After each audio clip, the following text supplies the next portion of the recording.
আচ্ছা, আপনার পাপের বোঝা কি আপনার পরিবার ভাগ করে নেবে? ভাবুন তো, শুধু এই একটা প্রশ্ন থেকেই জন্ম নিয়েছিল এক মহাকাব্য। আর এই প্রশ্নই এক সাধারণ দস্যুকে বানিয়ে তুলেছিল মহর্ষি। কিন্তু কিভাবে হলো এই অবিশ্বাস্য রূপান্তর? আচ্ছা, পুরো ঘটনাটা কয়েকটা ধাপে হয়েছে। প্রথমত, একটা প্রশ্ন। দস্যু রত্নাকর যখন ঋষি নারদের মুখোমুখি হলেন, নারদ তাকে এমন একটা প্রশ্ন করলেন যা তার জীবনটাকেই ওলটপালট করে দিল।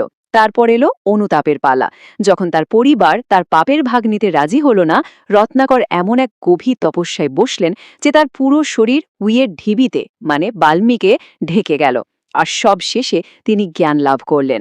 সেই উইয়ের ঢিবি থেকেই তিনি আবির্ভূত হলেন মহর্ষি বাল্মীকি রূপে, ভারতের আদি কবি বা প্রথম কবি। তো চলুন, এই অসাধারণ যাত্রার গল্পটাতেই ফেরা যাক।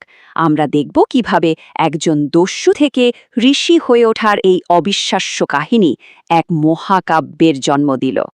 মানে, বাল্মীকির এই যে অজ্ঞতার জীবন থেকে বেরিয়ে এসে রামায়ণের মতো এক মহাকাব্য রচনা করা, এটা আসলে অনুতাপ আর জ্ঞানের শক্তির এক অসাধারণ উদাহরণ। তার নিজের জীবনের এই মুক্তির গল্পটা বোঝা খুব জরুরি, কারণ এর মধ্যেই কিন্তু লুকিয়ে আছে তার লেখা মহাকাব্যের আসল সুর।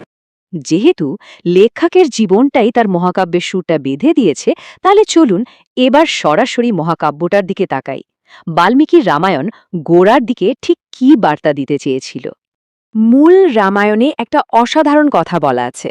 যতদিন পাহাড় দাঁড়িয়ে থাকবে এবং নদী বয়েবে, ততদিন রামায়ণ মানুষের মধ্যে বেঁচে থাকবে এবং তাদের পাপ থেকে রক্ষা করবে। কি অসাধারণ একটা কথা, তাই না? এই একটা বাক্যেই যেন পুরো মহাকাব্যের উদ্দেশ্যটা ধরা আছে। এখানে একটা ইন্টারেস্টিং ব্যাপার আছে। বাল্মীকির মূল মহাকাব্যটা কিন্তু ছিল বেশ ধর্মনিরপেক্ষ ধরনের।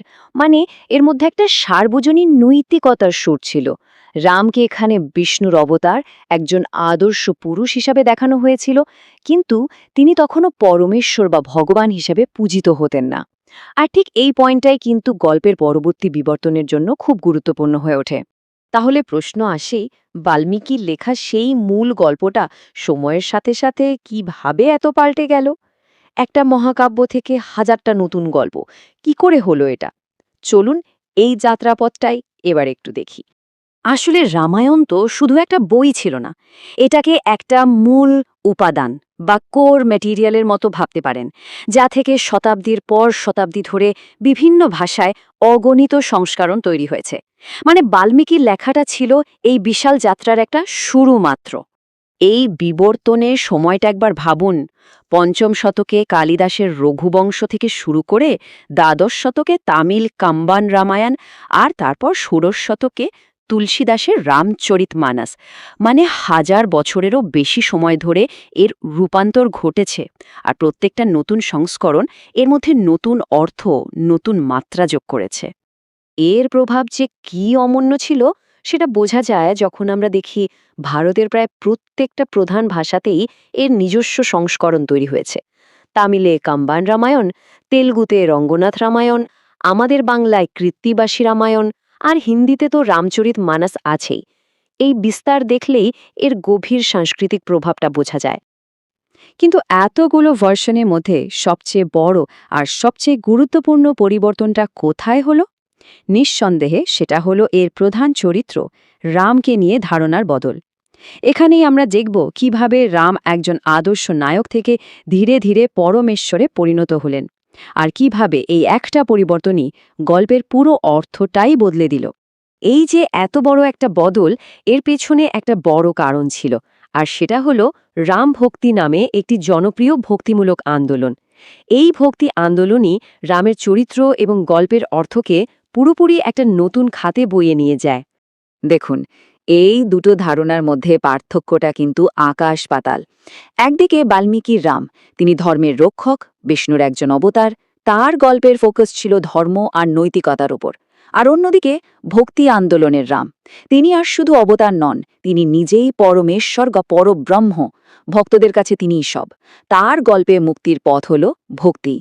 যখন গল্পের নায়কী ভগবান হয়ে উঠলেন, তখন স্বাভাবিকভাবেই মোক্ষ বা মুক্তির পথটাও তো বদলে যাবে, তাই না? আগে যেটা ছিল সৎকর্মের পথ, এখন সেটাই হয়ে উঠল ঈশ্বরের প্রতি ভক্তির পথ। বাল্মীকি রামায়ণের মুক্তির পথ ছিল ধর্ম। সোজা কথায় নিজের যা কাজ, যা কর্তব্য সেটা ঠিকভাবে করে যাওয়া, যত কঠিন অবস্থায় আসুক না কেন ধর্মকে আঁকড়ে থাকলেই চূড়ান্ত শান্তি পাওয়া সম্ভব। কিন্তু পরে ফোকাসটা সরে গেল ভক্তির দিকে। ভক্তি মানে কি? ঈশ্বরের কাছে নিজেকে পুরোপুরি সঁপে দেওয়া। আর এর সবচেয়ে ভালো উদাহরণ তো হনুমান।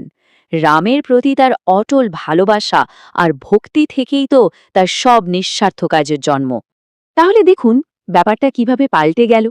আগে ছিল নিজের চেষ্টায় সৎ কাজ বা ধর্ম পালন করে পাপ থেকে মুক্তি পাওয়া, আর এখন হয়ে গেল ঈশ্বরের প্রতি ভালোবাসা বা ভক্তি আর তার কৃপা বা করুণার ওপর ভরসা করে মোক্ষ লাভ করা। এই যে ঈশ্বরের দুটো রূপ, একদিকে নিরাকার আবার অন্যদিকে সাকার, এই কঠিন ধারণাটা বোঝানোর জন্য তুলসীদাস একটা অসাধারণ উপমা ব্যবহার করেছেন। তিনি বলেছেন, আগুনের শক্তি কাঠের মধ্যে লুকিয়ে থাকে এবং যা শিখা হয়ে জ্বলে ওঠে তা আসলে ওই একই শক্তি। ব্যাপারটা একটু ভেঙে বলি, কাঠের মধ্যে যে আগুনটা লুকিয়ে আছে সেটা হলো নির্গুণ ব্রহ্ম, মানে ঈশ্বরের সেই রূপ যাকে দেখা যায় না, ছোঁয়া যায় না, যা আমাদের কল্পনার বাইরে। আর ওই যে আগুনের শিখাটা জ্বলে উঠল, ওটাই হলো সগুণ ব্রহ্ম, মানে ওই একই শক্তি, কিন্তু এবার আমরা তাকে দেখতে পাচ্ছি রামের রূপে। আর এই আইডিয়াটা ছিল একটা গেম চেঞ্জার, কারণ এর ফলে ভক্তরা ঈশ্বরের সাথে একটা সরাসরি ব্যক্তিগত সম্পর্ক তৈরি করতে পারল। ওই যে নিরাকার অচিন্তনীয় ঈশ্বর, তাকেই তারা ভালোবাসার মানুষ তাদের প্রিয় রামের মধ্যে খুঁজে পেল।